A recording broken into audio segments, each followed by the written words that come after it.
Indonesia বিশ্ববিদ্যালয়ের শিক্ষার্থী ও ছাত্রদল কর্মী জাহিদুল ইসলাম পারভেজ হত্যার ঘটনায় প্রতিবাদ জানিয়েছে সরকারি তোলারাম কলেজ ছাত্রদল।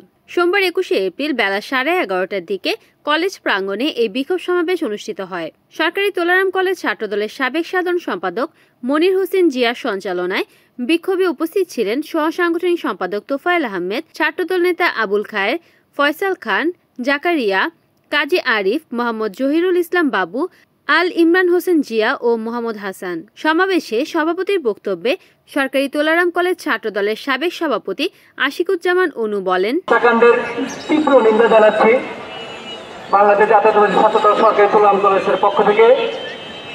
আমরা এই হত্যাকাণ্ডকে আমরা চেয়েছি। আপনারা এই স্বাধীন দেশ বলতেছেন, এই স্বাধীন দেশে ২৪শে স্বাধীনতার পরে এই হত্যাকাণ্ডকে আমরা চেয়েছি। একজন প্রাইম ইউনিভার্সিটির যে ছাত্র, মেধাবী স্টুডেন্ট, তাকে যে নির্মমভাবে হত্যা করা হয়েছে, এটা কি আমাদের কোনো কাম্য?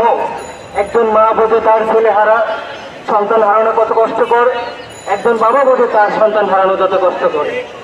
আমরা তাদেরকে সান্ত্বনা দেওয়ার মতো কোনো কিছুই করতে পারি না। আজকে আমাদের জীবন এতটাই অমূল্যিত, এতটাই মূল্যহীন যে একটা মানববন্ধন, একটা প্রতিবাদ মিছিল এর ভিতরেই শেষ।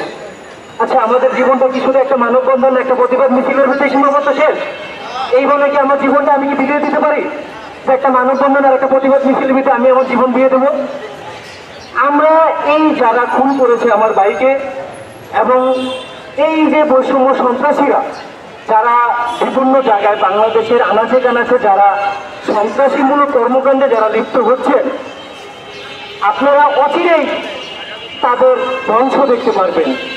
আমরা তাদের এই সন্ত্রাসীমূলক কর্মকাণ্ডের তীব্র নিন্দা জানাই।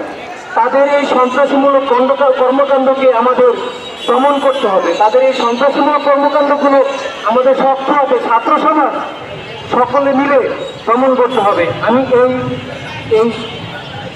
আমি আমার ভাইয়ের রক্ত এটা কোনোভাবেই বৃথা যেতে দিতে পারি না। আমি আমার রিপোর্ট করেছেন সুমন ইসলাম, NN টিভি, নারায়ণগঞ্জ।